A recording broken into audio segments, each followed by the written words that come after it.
Isipin mo na pumunta ka sa doktor dahil ilang araw nang masama ang pakiramdam mo. Pagkatapos nung check-up mo, binigyan ka ng reseta ng mga gamot na iinumin mo. Sinulat ng doktor kung anong gamot at ilan sa isang araw, gaano karami, anong oras at ilang araw mo itong tatapusin. Kaya lang, pag uwi mo sa bahay, sabi mo parang ayoko nitong isang gamot. Baka malakas masyado, ayoko inumin ito. Tatanggalin ko na lang. Itong isa naman, 2 beses lang daw pero gagawin kong 4 na beses para mas mabilis ang epekto. Tapos magdadagdag ako ng supplement na nakita ko sa social media. Marami daw magandang review. Now, makalipas ang ilang araw, nagtataka ka kasi hindi ka gumagaling. Lumala pa yung kalagayan mo. Ngayon, sino ang sisisihin mo? Yung doktor ba? Yung reseta ba? O ang paraan mo ng pagsunod? Siyempre, ang paraan mo ng pagsunod sa instruction ng doktor ang may problema. Kasi hindi ka sumunod 100%. Ang ibig sabihin, divided ang pagsunod mo. Na-realize ko, ganito rin tayo sa Diyos minsan. Kapag sinabi ng Diyos na iwan ang isang kasalanan, sasabihin natin, Lord, ito na lang nga yung nagpapasaya sa akin. Wag mo na pong kunin ito. Kapag sinabi ng Diyos na magmahal ka ng kaaway mo, sasabihin natin, Lord, hindi mo alam yung ginawa sa akin yan. Ang sakit, di ko siya pwedeng mahalin. Kaya nga, ito yung ating pag-uusapan ngayon sa ating series na Undivided. Sa series na ito, paulit-ulit tayong tinatawag ng Diyos na suriin kung nahahati ba ang puso natin.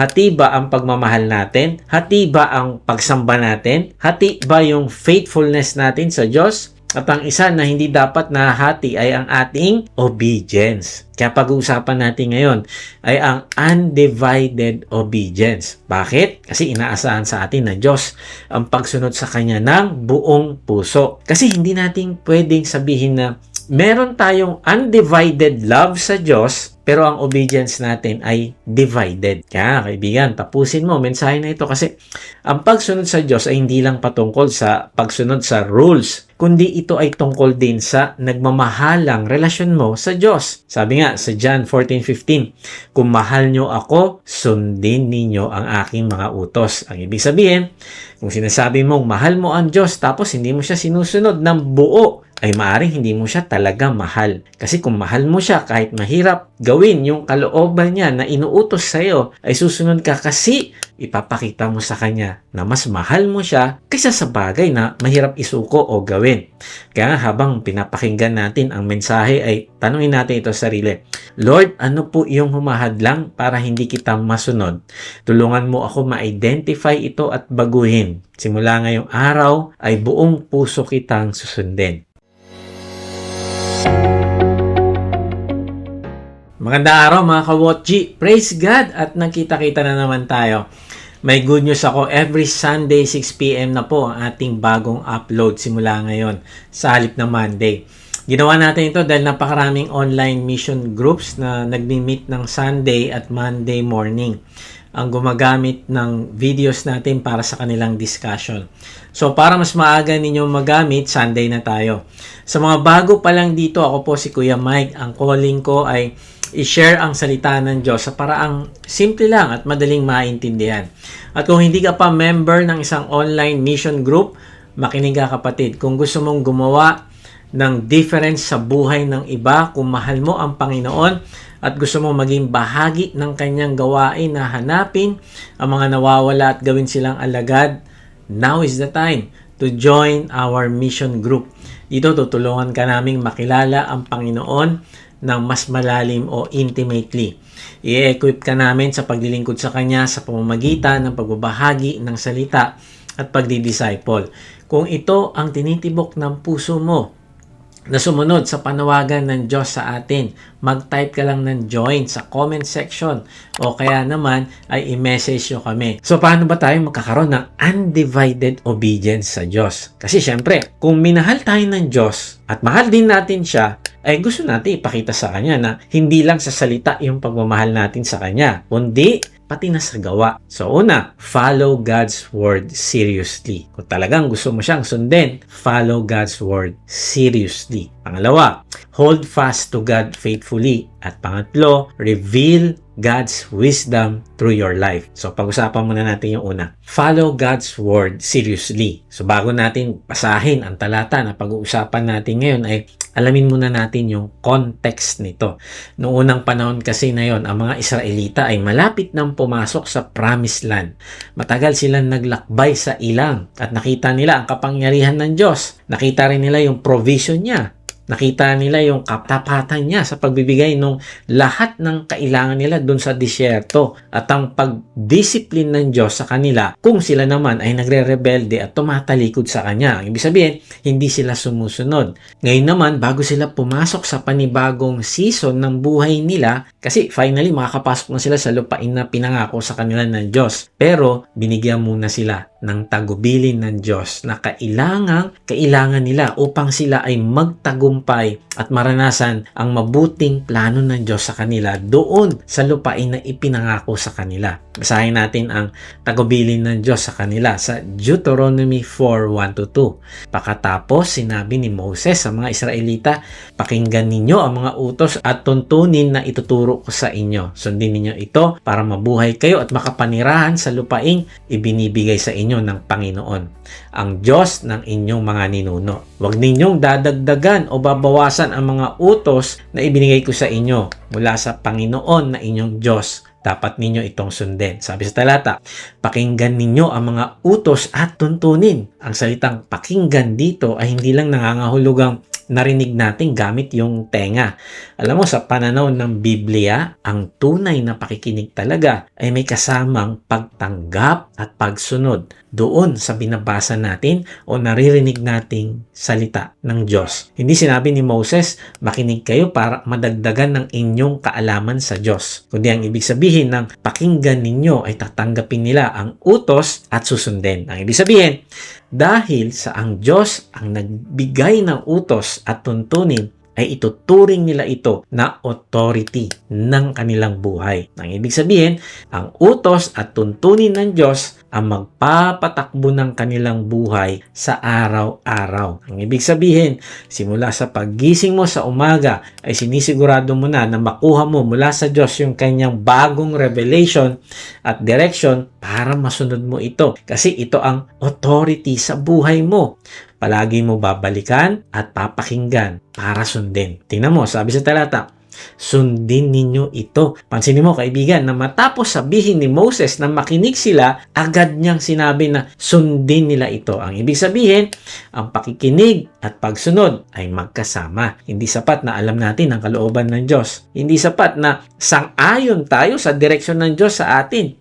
Maganda yung message, tama naman si pastor agree ako, amen. No, kulang yun kasi ang tunay na response sa salita ng Diyos ay pagsunod. Sinabi na sundin ay command. Ang ibig sabihin, ang panuntunan ng Diyos ay hindi isang option, kundi ito ay utos na kailangan sundin. Nakakalungkot kasi minsan nakikinig tayo sa mensahe ng Diyos para lang ma-encourage kasi may pinagdadaanan tayo. Okay naman yan. Nais ng Diyos na pakinggan natin siya para magkaroon tayo ng kalakasan sa tuwing binabasa natin yung kanyang mga pangako. Pero, hindi yan nagtatapos sa pakikinig. Kundi matapos kang i-encourage ng salita ng Diyos, ay hakbang ka na may confidence. Susunod ka na dahil nagtitiwala ka sa sinabi niyang pangako sa iyo. Misa naman kaya tayo nakikinig sa mensahe o nagsisearch sa internet patungkol sa meaning ng isang talata ay para lang magkaroon tayo ng bagong insight o kaya para lang may maibigay ka na insight sa tuwing nagmi-meeting kayo sa inyong mission group. Mabuti ito, kaibigan, pero hindi ito pakikinig kung walang pagsunod. Kaya nga, hindi sapat na sabihin natin, nagbabasa ako ng isang chapter ng Bible sa isang araw. Hindi. Ang tanong ay, ano ang application mo? Hindi sapat na nakapag-worship ka pag Sunday, kundi ang tanong ay, ano ang application mo? Ikaw ba yung tipong habang nag-worship ka ay nagtitake ka ng notes kasi ginagawan mo ng plano kung paano mo mai-apply ito sa iyong buong linggo? Lord, tulungan mo ako na ibahagi kita sa aking kaopisina. Yayayain ko siya sa Monday mag-lunch tapos isi-share ko ang kaligtasan na inaalok mo sa kanya. Natatakot po ako kasi baka ma-reject ako. Pero sabi mo kanina sa Romans 10:15, kay gandang pagmasdan ang pagdating ng mga nagdadala ng magandang balita. Gusto ko po magdala ng magandang balita ng kaligtasan sa aking kaibigan bukas, kaya tulungan niyo po ako. Yun, kaibigan, ang nakikinig at sumusunod. Kapag sinabi ng Diyos na magpatawad, ang obedience ay hindi lamang sinabi mo, tama, kailangan ko magpatawad. No, hindi yun hihinto doon, kundi ang obedience ay ang actual na pagsunod. Lord, magme-message po ako sa tao na ka-offend sa akin mamaya at mag-apologize din ako kasi may kasalanan din po ako. Then, ano daw ang dahilan kung bakit tayo susunod sa panuntunan ng Diyos? Ang sabi ay, para mabuhay kayo. Ang ibig sabihin, ang utos ng Diyos ay hindi para pahirapan tayo, kundi para magkaroon ng buhay na may sigla. Magkaroon ito ng kulay o meaning at purpose. Ang ibig sabihin, ang mga utos ng Diyos ay daan patungo sa buhay na nais niyang maranasan ng kanyang bayan. Alalahanin natin na ang Diyos ang may likha sa atin. Alam niya kung paano gumagana ang buhay ng isang tao. Alam niya kung ano ang sisira sa atin at kung ano ang mag-iingat sa atin. Hindi ibig sabihin na ang taong sumusunod ay hindi na makakaranas ng hirap. Pero ang pagsunod ay naglalagay sa atin sa landas na kung saan naroon ng Diyos na gumagabay sa atin at landas na kung saan nararanasan natin ang presensya niya sa ating buhay. Kasi kung wala siya sa buhay natin, patay ang buhay, kaibigan. Walang reason para mabuhay. Lahat ng gagawin natin ay meaningless. Kahit marami kang pera, kung wala kang malapit na relasyon sa Diyos, wala kang intimacy sa Kanya, ang buhay ay patay, meaningless. Pero kung nasa atin siya, tapos sumusunod tayo sa Kanya, ay may malapit tayong ugnayan sa Kanya. At pag may malapit kang ugnayan sa Diyos na buhay, yun ang totoong buhay. Kaya nga kaibigan, follow God's Word seriously. Kasi kung hindi ka susunod, ay yan ang magpapahiwalay sa iyo sa Diyos. Maring may relationship ka sa Diyos bilang anak niya dahil sa iyong pananampalataya sa Panginoong Hesus, pero kung hindi mo sineseryoso na sundin ang kalooban niya, ay nasisira ang iyong fellowship sa Kanya. Naghihiwalay ito sa'yo sa Kanya. Sabi nga sa Isaiah 59:1-2, hindi maikli ang kamay ni Yahweh upang hindi siya makapagligtas, ni bingi ang kanyang tainga upang hindi makarinig. Ang masasama ninyong gawa ang dahilan ng pagkakahiwalay ninyo sa Diyos. Dahil sa inyong mga kasalanan, hindi niya kayo pinapansin. Parang sinasabi ng talata na kung feeling mo ang layo-layo ng Diyos, ay hindi naman yun dahil wala siyang kakayanan na marinig ka o kakayanan na abutin ka at tulungan. Pero maaring meron kang hindi sinusunod, kaibigan. Sabi diyan, ang masasama ninyong gawa ang dahilan ng pagkahiwalay ninyo sa Diyos. Sabi pa sa Micah 3:4, darating ang araw na kayo'y dadaing kay Yahweh. Ngunit, hindi niya kayo tutugunin. Hindi niya kayo papakinggan dahil sa inyong mga kasamaang ginawa. Kaibigan, hindi mo kailangan pumatay ng tao para masabing masama yung ginawa mo. Yun lang hindi mo pinapansin ng Diyos. Yun lang hindi mo sinusunod. Yung obvious na sinabi niya na sa yung will niya, hindi mo sinusunod. Kaibigan, kasamaan ito sa harap niya. Ito ay rebellion. Kaibigan, ito yung nakakatakot. Yung tipong humihiling ka sa Diyos, nananalangin ka pero hindi ka niya sinasagot at nagtataka ka kasi ang tahimik niya at ang layo niya. Parang yung panalangin mo, bumabangga lang sa bubong ng bahay tapos tumatalbog pabalik sa'yo. Kasi baka mamaya may sinasabi siya sa'yo patungkol sa marriage mo, patungkol sa parenting, sa mga katrabaho pero ayaw mo sundin. Kaibigan, kung malayo ang Diyos sa atin, walang buhay. Kaya sabi sa mga lalaki sa unang Pedro 3:7, kayo namang mga lalaki, unawain ninyo at pakitunguhang mabuti ang inyong asawa sapagkat sila'y mahina at sila'y kasama ninyong tatanggap ng buhay na kaloob ng Diyos. Gawin ninyo ito. Ibig sabihin, sundin upang walang maging sagabal sa inyong mga panalangin. Kaibigan, ang ating pagsuway ay hahadlang sa ating panalangin. Kaya sabi ng Diyos, makinig kayo at sumunod upang magkaroon kayo ng buhay. Then, hindi lang buhay na makabuluhan ang gusto niyang ibigay kung sumusunod tayo sa Kanya. Sabi sa talata, para daw makapanirahan sa lupaing ibinigay sa inyo ng Panginoon. Wow! Ang lupain na ipinangako sa kanila ng Diyos ay land of flowing milk and honey. Grabe! Ang sabi, ang lupain doon ay masagana. Kahit anong itanim mo, mabubuhay. Ang mga alaga nilang hayop, dadami. Doon kasi napakaganda ng lugar para sa kanilang livestock. Ano ibig sabihin nito? Ang pagsunod sa Diyos ay daan para maranasan natin ang blessing ng Diyos. Now, hindi ako nagpo-promote ng prosperity gospel kasi yung prosperity gospel nangangako na yayaman ka, basta member ka at kiniklaim mo na yayaman ka. No, ang sabi ng Diyos ay kung susunod sila ay makakapanirahan sila doon sa pinagpalang lupain. Ang ibig sabihin, ang pagsunod at blessing magkasama. Sabi din sa Deuteronomy 6:17-18, sundin ninyong mabuti ang mga utos, mga tuntunin at mga batas na ibinigay sa inyo ni Yahweh na inyong Diyos. Gawin ninyo ang tama at mabuti sa paningin ni Yahweh upang maging mabuti ang inyong kalagayan. Kaibigan, gusto mo bang maging mabuti ang iyong kalagayan? Kung gusto mo, ay sabi sa talata, sundin ninyong mabuti ang mga utos, mga tuntunin at mga batas ng inyong Diyos. Bagamat hindi na tayo sakop ng Old Testament law, ay parehas pa din ang principle. Ang ibig sabihin, ang puso ng Diyos patungkol sa kung ano ang tama at mali ay timeless. Ang kanyang kalooban ay parehas pa din hanggang ngayon. Ang kanyang mission at plano ay parehas pa din hanggang ngayon. Kaya nga seryosohin natin ang pagsunod at magiging mabuti ang ating kalagayan. Sabi pa sa Joshua 1:7-8, magpakalakas ka lamang at magpakatapang na mabuti. Gawin mo ang ayon sa lahat ng kautosang iniutos sa iyo ni Moses na aking lingkod.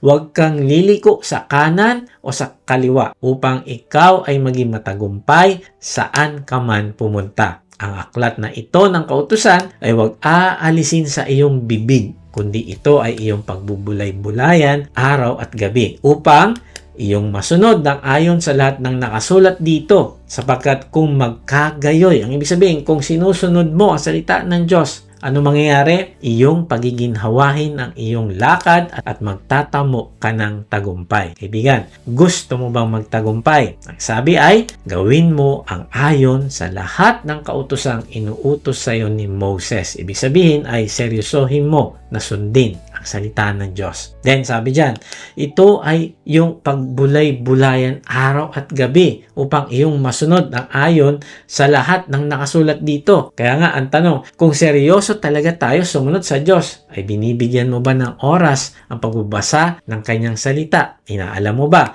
ang direksyon ng Diyos sa iyo araw-araw at sinusunod? Then, sabi sa Lucas 11:28, subalit sinabi niya, sa halip mapalad silang nakikinig sa salita ng Diyos at sinusunod ito. Again, kung tinutupad mo ang salita ng Diyos, ikaw ay blessed. Then, John 13:17, ngayong araw, alam na ninyo ang mga bagay na ito. Mapalad kayo kung isasagawa ninyo ang mga ito. Kaibigan, follow God's Word seriously. Kaya kapag binabasa mo ang salita ng Diyos, ay huwag mo lang alamin kung anong ibig sabihin nito, kundi alamin mo kung paano mo ito i-apply sa buhay mo practically. Sabi sa Santiago 1:22, mamuhay kayo ayon sa salita ng Diyos.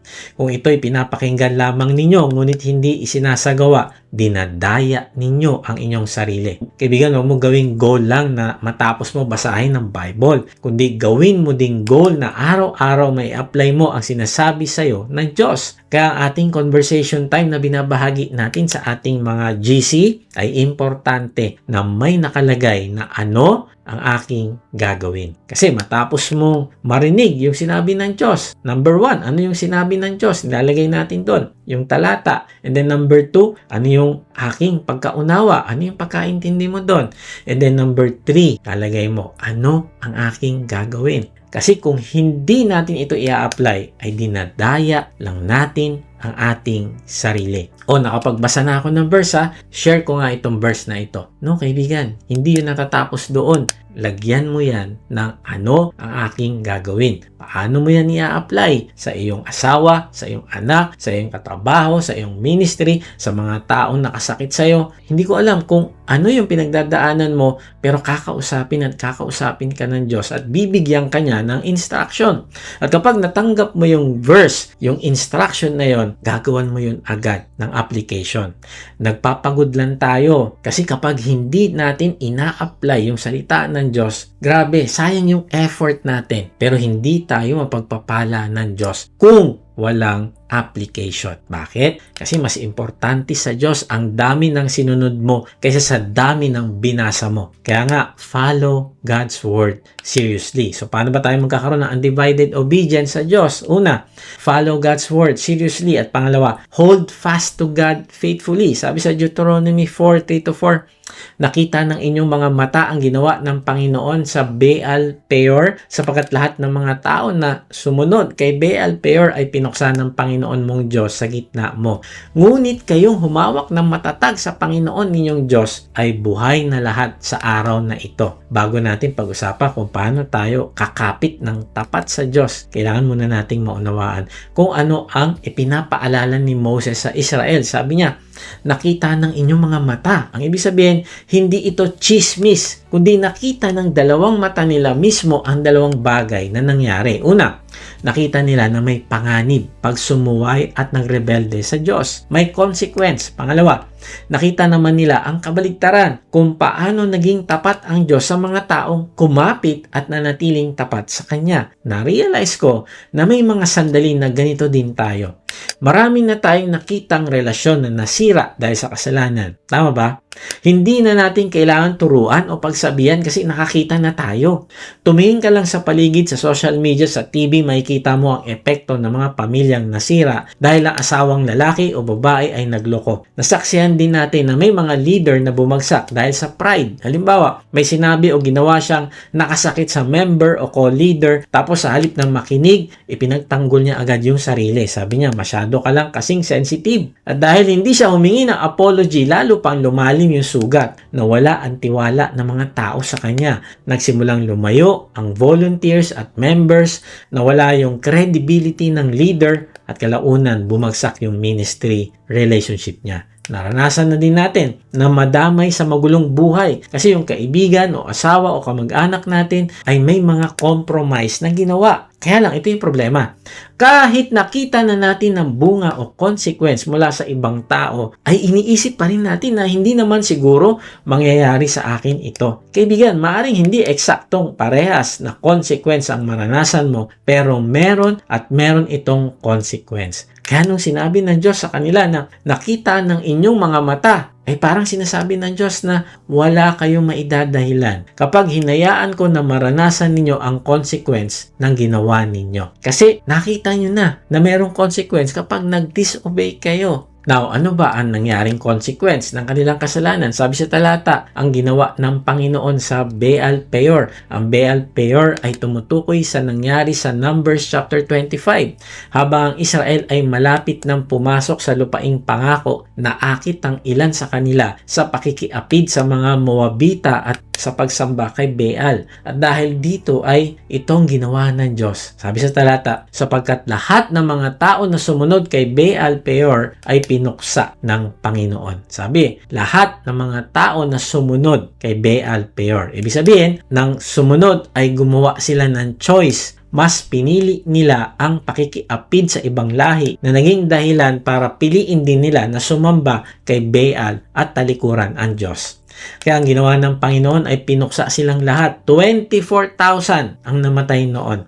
Nakakalungkot ang bahaging ito ng Biblia kasi hindi naman dapat nangyari ito sa kanila kung nanatili lang silang tapat sa Diyos. Hindi sana ito nangyari sa kanila kung kumapit sila ng mahigpit sa Diyos. Kaya tingnan mo, yung mga sumunod sa Diyos ng buong buo, sabi sa talata, ngunit kayong humawak ng matatag sa Panginoon. Ang salitang humawak ng matatag ay may idea ng pagdikit, pagkapit at pananatiling tapat. Hindi ito casual relationship lang.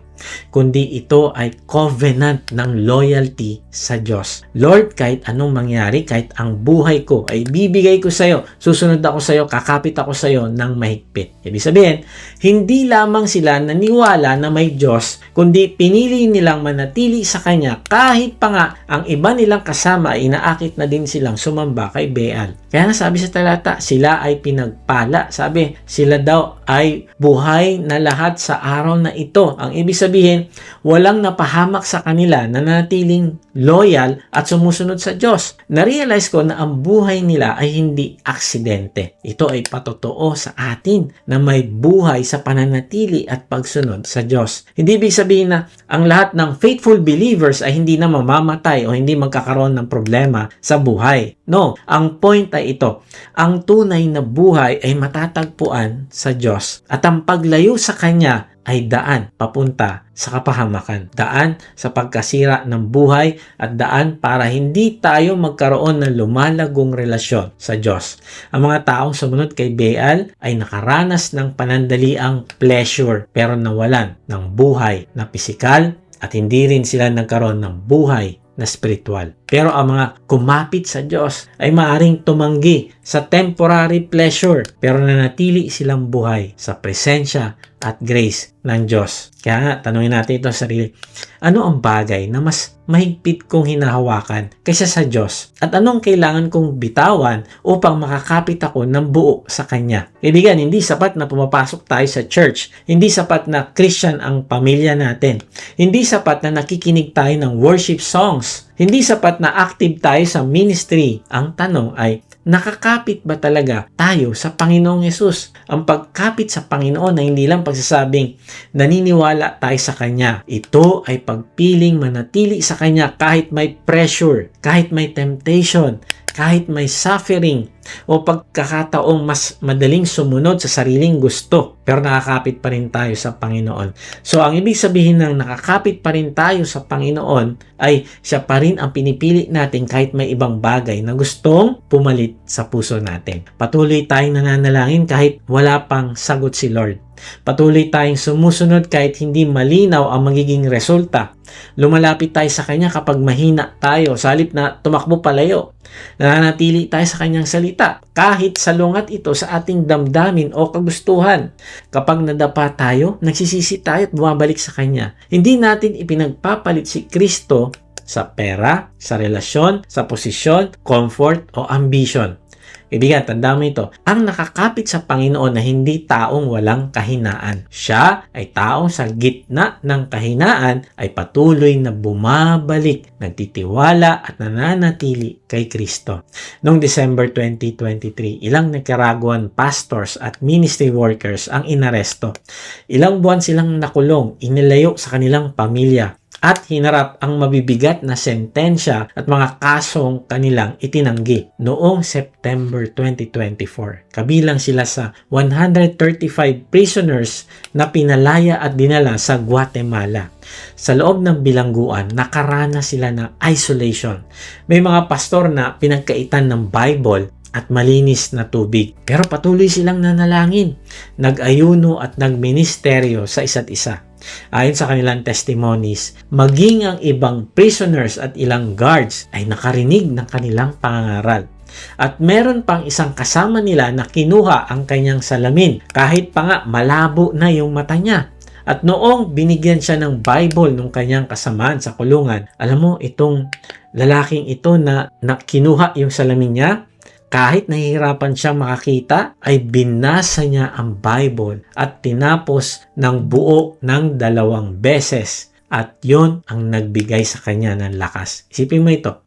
Kinuha ang kanilang freedom. Kinuha ang kanilang comfort. Kinuha ang contact nila sa family. Kinuha pati na yung salamin. Pero ito yung maganda. Hindi nila nakuhang alisin yung pananampalataya nila. Hindi nila nakuhang alisin ang kanilang pagkapit sa Diyos. Hindi ibig sabihin na hindi sila natakot. Hindi ibig sabihin na hindi sila nanghina. Sinabi mismo ni Pastor Jose Luis Orozco na ang pinakamabigat niyang laban ay ang mental battle sa loob ng bilangguan. Ang ibig sabihin ay nahirapan din siya. Kaibigan, ang faithfulness ay hindi kawalan ng takot. Ito ay pagpiling manatili sa Panginoong Hesus kahit may takot. Kuya Mike, ibang sabihin na kapag faithful tayo, lagi tayong ililigtas ng Diyos sa suffering? Hindi lagi, kaibigan. Minsan, iniligtas tayo mula sa suffering. Minsan naman, hinahayaan niya tayo doon sa gitna ng suffering. Minsan, binubuksan niya ang pinto ng kulungan. Minsan, binibigyan niya tayo ng grace upang manatiling tapat kahit hindi agad bumubukas yung pinto. Kaibigan, alalahanin mo ito.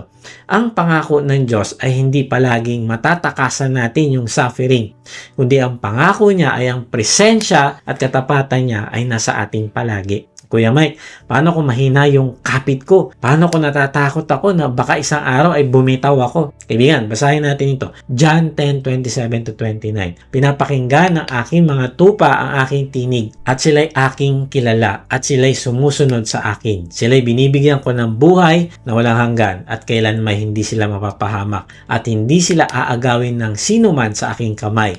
Ang mga ibinigay sa akin ng aking Ama ay higit na dakila kaysa sa lahat at walang makakaagaw ng mga ito sa kamay ng Ama. Ang ibig sabihin ay hawak tayo ng Panginoong Hesus at hawak din tayo ng Ama. At sinasabi niya na walang makakaagaw sa atin sa kamay niya. Ito ang magandang balance ng gospel. Tinatawag tayong kumapit pero tayo rin naman ay hawak ng Panginoon. Hindi ibig sabihin na pwede na tayong maging careless. Aabusuhin na natin ng Diyos. Gagawin mo na lahat ng gusto mo kasi hawak ka naman ng Diyos. No. Ang taong tunay na hawak ng Panginoong Hesus ay tinatawag niyang makinig at sumunod. Pero sa mga pagkakataon na pinanghihinaan tayo ay pwede pa rin tayong tumingin sa Panginoong Hesus na may hawak sa atin. So, paano ba tayo magkakaroon ng undivided obedience sa Diyos? Una, follow God's word seriously. Pangalawa, hold fast to God faithfully. At pangatlo, reveal God's wisdom through your life. Sabi sa Deuteronomy 4:5-8, tinuruan ko kayo ng mga tuntunin at ng mga batas na gaya ng iniutos sa akin ng Panginoon kong Diyos upang inyong gawin sa gitna ng lupain na inyong paroroonan upang angkinin. Tuparin ninyo at inyong gawin sapagkat ito ang inyong magiging karunungan at kaalaman sa paningin ng mga tao na makakarinig ng mga tuntuning ito at magsasabi, tunay na ang dakilang bansang ito ay matalino at may pagkaunawa. Sapagkat aling dakilang bansa ang may Diyos na napakalapit sa kanila na gaya ng Panginoon nating Diyos tuwing tumatawag tayo sa Kanya. At aling dakilang bansa ang may mga tuntunin at mga batas na napakatuwid na gaya ng buong kautosang ito na aking inilagay sa harapan ninyo sa araw na ito. Ang ganda ng talata na ito. Ang ibig sabihin, ang karunungan ng Diyos ay nagiging visible sa buhay ng kanyang bayan kapag sinusunod nila ang kanyang matuwid na kalooban. Hindi sinabi ni Moses na magiging marunong ang Israel dahil lamang marami silang alam na kautusan. No, kundi ang wisdom ay makikita lang kapag ginagawa mo na ito, kapag sinasabuhay mo na. Pero habang hindi mo sinusunod ang sinasabi sa iyo ng Diyos, hindi yun wisdom. Yun ay foolishness ayon sa Bible. Bakit? Kasi parang sinasabi mo sa Diyos, mas alam ko ang nararapat sa akin kaysa sa iyo. Mas maganda yung plano ko, mas alam ko kung ano ang makakapagpasaya sa akin. Kaibigan, yan ang essence ng foolishness. Sabi sa Matthew 7:26, at ang bawat nakikinig ng mga salita kong ito, ngunit hindi gumaganap ng mga ito, ay maitutulad sa isang taong hangal na nagtayo ng kanyang bahay sa buhanginan. Kaibigan, kamangmangan ang hindi sumunod sa Diyos kasi ikakapahamak mo ito na parang bahay na guguho kasi itinayo lang sa buhanginan. Mag-ingat ka kasi baka akala mo matibay ka, matalino ka, mataas ang pinag-aralan mo, pero hindi mo inaalam ang kalooban ng Diyos upang ito ay sundin mo, ay kakapahamak mo yan, kaibigan. Kaya si Moses, ipinasa niya lahat ng mga tuntunin sa kanyang bayan. Sabi, tinuruan ko kayo ng mga tuntunin at ng mga batas na gaya ng iniutos sa akin ng Panginoon kong Diyos. Pansinin natin na hindi sariling idea ni Moses yung kanyang itinuturo. Hindi niya sinabi, ito ang pinakamagandang sistema na naisip ko. Hindi. Bakit? Kasi ang authority na magbigay ng instruction sa ating buhay ay sa Diyos lang manggagaling kasi siya ang lumikha sa atin. Ibig sabihin, kung meron man tayong dapat sundin ay hindi ang idea at filosofiya ng mundo kundi ang salita ng Diyos. Kaya huwag mo tanungin, ano kaya ang tingin kong tama dito sa sitwasyon na ito? No, ang dapat mong tanungin, ano ang sinasabi ng Diyos na tama at yun ang susundin ko? Yun ang wisdom. Kaya mag-ingat tayo sa mga nagsasabi na, follow your heart. Do what feels right. Live your own truth. Pero, sinasabi ng salita ng Diyos na may wisdom na mas mataas pa kaysa sa sarili nating perception. Ito, panuntunan at kalooban ng Diyos. At tingnan mo, inulit-ulit. Anong dahilan bakit ibinigay sa atin ang panuntunan ng Diyos? Sabi, upang inyong gawin. Hindi sinabi, upang inyong malaman. Hindi sinabi, upang inyong kabisaduhin. Nakaka-encourage kasi mabuti naman talaga na i-memorize natin yung salita ng Diyos. Pero, hindi ito nagtatapos doon. Ang sabi ay, upang inyong gawin. Dito natin makikita na sa Bible, ang wisdom ay practical. Tandaan mo ito, kaibigan. I-post mo sa iyong social media. Ang biblical wisdom ay hindi lamang tama ang pagsagot mo, kundi dapat tama rin ang buhay mo. Maaari kang maraming alam tungkol sa marriage, pero kung hindi ka marunong humingi ng tawad sa asawa mo, may knowledge ka pero kulang ng wisdom. Maaari kang magaling magturo tungkol sa servant leadership, pero kung hindi ka tumatanggap ng correction, pag may pumuna sa iyo, nagagalit ka, may knowledge ka, pero may problema ka sa wisdom. Maaari kang maraming alam tungkol sa honesty, pero nandaraya ka sa customer o records, kabisado mo ang prinsipyo ng Diyos. Pero kung hindi mo ito sinasabuhay, wala pa ring wisdom sa iyo. Kaya sinabi rin sa Santiago 3:13, sino ang marunong at maunawain sa inyo? Ipakita niya sa pamamagitan ng mabuting pamumuhay. Pansinin ulit, sabi, ipakita. Hindi lang sabihin, hindi lang i-post, hindi lang ituro, kundi ang sabi, ipakita sa buhay. Kaya ito yung principle. Wisdom is God's truth translated into obedient living. Now, bakit mo isasabuhay ang salita ng Diyos? Sabi, tuparin ninyo at inyong gawin sapagkat ito ang inyong magiging karunungan at kaalaman. Ang wise na tao ay hindi yung magaling manlamang at nakakalusot. Ang wise na tao ay hindi yung magaling dumiskarte sa buhay, kundi sa paningin ng Diyos, ang taong may wisdom ay yung sumusunod sa Diyos. Kung ayaw mong sumunod kahit anong justification mo, ay hindi pa rin yan wisdom sa'yo kasi tinanggihan mo na magtiwala sa perfect guidance ng Diyos sa iyo. Ang ibig sabihin, ang obedience ay ebidensya ng iyong wisdom. Kapag tinanggihan mo na sundin ang perfect na kalooban ng Diyos, ay hindi yan wisdom. Kaya si David, para sa kanya, ang kautusan ng Diyos, napakahalagang treasure. Sabi niya, Psalm 119:127, kaya't aking iniibig ang mga utos mo ng higit kaysa ginto, higit kaysa dalisay na ginto. Kaibigan, gaano kahalaga sa iyo na ingatang sundin ang kalooban ng Diyos? Kaya nga, reveal God's wisdom through your life. Kapag sinabi ng Diyos na maging faithful sa asawa at pinili mong maging faithful ka kahit may temptation, yun ang wisdom ng Diyos na makikita sa buhay mo. Kapag sinabi ng Diyos na magsalita ng katotohanan at tumanggi kang magsinungaling kahit may pinansyal na kapalit, yun ang wisdom ng Diyos na makikita sa buhay mo. Kapag sinabi niyang huwag gumanti at pinili mong magpatawad, yun ang wisdom ng Diyos na makikita sa buhay mo. Kapag sinabi niyang maging humble at tumingi ka ng tawad kahit leader ka pa, wisdom yun. Kapag sinabi niyang iwasan ang sexual immorality at tumakas ka sa temptation, wisdom yun. Kapag sinabi niyang huwag sambahin ng pera at pinili mong maging generous, wisdom yun. Bakit wisdom? Wisdom yun dahil pinili mong pagkatiwalaan ang mas mataas na karunungan ng Diyos kaysa sa sarili mong desire. Kaya nga, obedience is wisdom in action. Ang wisdom ay hindi nakatago sa isip, kundi nakikita sa gawa. Ito ang testimony natin sa Diyos. Kaya sabi, sa paningin ng mga tao, napakahalaga nito. Hindi private ang effect ng obedience. May nanonood sa atin. May asawa na nakikita kung tunay ang faith natin. May anak na nakikita kung pareho ba tayo sa church at sa bahay. May coworker na nakikita kung honest tayo. May employee na nakikita kung fair tayo. May disciple na nakikita kung teachable ang leader. May volunteer na nakikita kung servant ba talaga tayo o naghahanap lang ng recognition o naghahangad lang ng posisyon. Yung tipong kapit na kapit sa posisyon na naging kaharian na niya yung kanyang ministry. Kaya nga kaibigan, ng obedience ay nagiging witness. Hindi ibig sabihin na nagpapakitang tao tayo. Hindi tayo sumusunod upang hangaan tayo. Ang goal ay hindi, wow, ang galing niyang Christian. No, ang goal ay may kakaiba sa wisdom na humuhubog sa buhay ng taong ito. Sino ang Diyos na sinusunod niya? Yun ang goal natin. Ma-attract sila sa Diyos, hindi sa atin. Kaya sabi ni D.L. Moody, out of 100 men, one will read the Bible, the other 99 will read the Christian. At kapag nabasa nila sa buhay mo ang wisdom ng Diyos, naku, ito yung sasabihin nila. Tunay na ang dakilang bansang ito ay matalino at may pagkaunawa. Anong nakita ng mga tao? Hindi lamang yung rules. Nakita nila yung resulta ng pagsunod nila sa rules. Nakita nila sa buhay ng mga Israel. At ito din ang makikita sa buhay mo kung susunod ka sa inuutos sa iyo ng Diyos. Ito yung malaking distinction. Maaaring maganda yung doctrine natin. Pero kung pangit yung conduct natin, mahirapan ang tao na makita ang wisdom ng doctrine. Parang baliwala yung doctrine.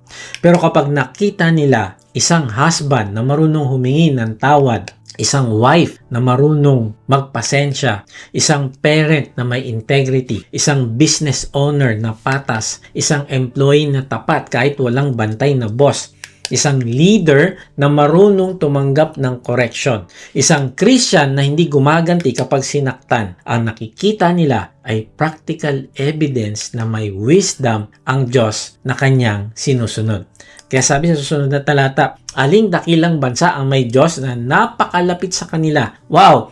Hindi lang sila wise, kundi makikita din ng ibang bayan na may Diyos na malapit sa kanila. Ang ibig sabihin, ang obedience ay hindi lang pagsunod sa rules, kundi ito ay pagpapakita na meron tayong nagmamahalang relasyon sa nagbigay ng rules. At ang pagiging malapit sa kanila ng Diyos ay nangyayari sa tuwing nakikipag-usap sila sa Diyos. Sabi sa talata, tuwing tumatawag tayo sa Kanya. Wow! Kaibigan, pinapakita dito ng Diyos na siya ay malapit sa mga taong tumatawag sa Kanya, sa mga taong kinakausap siya. Tinuturo sa atin dito na very attentive at personal ang Diyos sa kanila sa tuwing tatawag sila. Siya ay naroon, ang Diyos ay lumalapit sa kanila. Then, sabi sa commandments ni Lord, mga tuntunin at mga batas na napakatuwid. Kaibigan, nag-aalinlangan ka ba sumunod sa Diyos? Ito yung alalahanin mo. Sa tuwing may tendency na magduda ka sa kalooban at prinsipyo ng Diyos, ito ang alalahanin mo sa tuwing may tendency na magduda ka sa kalooban at prinsipyo ng Diyos. Ang kanyang commands ay expression ng kanyang holy, righteous, loving, at wise character. Kapag sinabi niya maging honest ka, yun ay dahil siya ay Diyos ng truth. Kapag sinabi niya maging faithful ka, yun ay dahil siya ay faithful. Kapag sinabi niya magpatawad ka, yun ay dahil siya ay gracious. Kapag sinabi niya maging just ka, yun ay dahil siya ay righteous. Kapag sinabi niya magmahal ka ng walang kondisyon, yun ay dahil siya ay love. Kaya kapag sinusunod natin ang Diyos, ang character ng Diyos ang unti-unting nagiging visible sa character natin. Si Tia ay isang bagong believer. Bagong Kristyano pa lang siya noon. Nasangkot sa aksidente ang kanyang anak. Kalaunan, na-aksidente rin siya sa motorsiklo. Sinabi ng ilang relatives at kaibigan niya na nangyari ang mga iyon dahil tinalikuran niya kasi ang mga espiritong dati nilang kinakatakutan. Isipin mo yung pressure kay Tia. Bagong believer ka, mayroon kang fear, may suffering, hindi makapagtrabaho, nasira ang motorsiklo, at ang mga tao sa paligid mo nagsasabi, yan, kasi ang resulta yan ng bago mong faith. Pero nang malaman ng ibang Christians ang kalagayan niya, tumulong sila. Nagbigay sila para sa pagpapagawa ng motor niya at sa mga pangailangan niya habang hindi siya makapagtrabaho. Hindi niya personal na kilala ang mga rami sa kanila. Kaya nagtaka siya, bakit nila ako tinutulungan? Ipinaliwanag sa kanya na ganito ang ginagawa ng pamilya ng Diyos. Nagtutulungan tayo. Kaibigan, yun ang wisdom ng Diyos na naging visible. Hindi lang siya binigyan ng definition ng church tungkol sa wisdom, kundi talagang naranasan niya ang wisdom ng Diyos sa pamamagitan ng pagsunod ng kapatiran sa kalooban ng Diyos. Si Ezekiel ay may kapansanan sa tenga. Hindi siya nakakarinig, hindi niya kayang ipaliwanag ng buo ang gospel sa spoken language ng pamilya niya. Maaari niyang gawing excuse ang communication barrier. Kasi nga, di siya makapagsalita ng maayos. Pero ang ginagawa niya ay tinuturo niya yung cross na suot niya. Tinuturo niya ang sarili niya. Pagkatapos isinulat niya ang salitang my family. Tapos dinala niya ang missionary sa kanilang bahay upang maibahagi ang gospel. 3 miyembro ng kanyang pamilya ang nanalangin upang tanggapin si Kristo. Hindi siya tumigil. Dinala pa niya ang team ng mga missionary sa iba't ibang lugar upang mas marami pang makarinig ng kaligtasan. Napakaganda nito. Hindi niya ginawang dahilan ang hindi niya kayang gawin, kundi ginamit niya ang kaya niyang gawin. Yan ang wisdom. Ang foolishness ay laging may excuse. Hindi ako marunong, hindi ako leader, hindi ako magaling magsalita, hindi ako trained, hindi ako confident. Pero ang obedient wisdom ay nagsasabing, Lord, ito lang ang mayroon ako pero gamitin mo po. Kaibigan, reveal God's wisdom through your life. Maring kinausap ka ng Diyos at na-realize mo na hindi mo pala na ibibigay yung undivided obedience sa Kanya. At na-realize mo na ito ay foolishness at nais mo na ding sumunod sa Kanya ng buong buo. Kaibigan, magsimula ka sa pagsuko ng iyong buhay sa Panginoong Yesus. Hindi mo kayang sumunod sa Diyos kung wala pa ang Panginoong Yesus sa iyong puso. Malampalataya ka na siya ang nagbayad ng lahat mong kasalanan sa krus. At kung ito ang nais mo, ay ipahayag mo sa Kanya ngayon din ang iyong pananampalataya sa pamamagitan ng isang panalangin. Sabihin mo sa Kanya, Panginoong Hesus, inaamin ko po na ako ay makasalanan. Patawarin mo po ako. Nananampalataya po ako na ikaw ang nagbayad ng aking kasalanan sa krus. Ngayon nga ay binubuksan ko na ang aking puso. Pumasok ka at manahan sa akin. Tinatanggap kita bilang aking Panginoon at tagapagligtas. Simula ngayon ay tatalikdan ko na ang aking kasalanan. Tulungan mo po ako na lumago din sa aking pagmamahal sa iyo. Amen.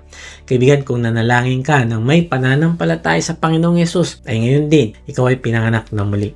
Kung tinanggap mo si Jesus sa iyong puso, comment, accept para maipag-pray namin ang iyong spiritual growth. Kung na-bless ka, please subscribe at i-share ito sa mga nangangailangan ng pag-asa. Para naman sa gustong mas makilala pa ang Diyos, comment, join para makasali sa ating mission group. Salamat sa ating mga supporters. Kung nais mong maging financial partner sa pagpapalaganap ng salita ng Diyos, nasa description ang giving link o mag-comment ka lang ng partner at isisend namin ito sa iyo. Naging anak ka na ng Diyos. At dahil anak ka na niya, ay ibigay mo sa Kanya ang iyong undivided obedience. Paano? Una, follow God's word seriously. At pangalawa, hold fast to God's faithfully. At pangatlo, reveal God's wisdom through your life. At pag ginagawa mo ito, ay makikita ng mga tao nakapaligid sa iyo ang wisdom ng Diyos at nanaisin nilang lumapit sa Diyos sa pamamagitan ng buhay mo. God bless.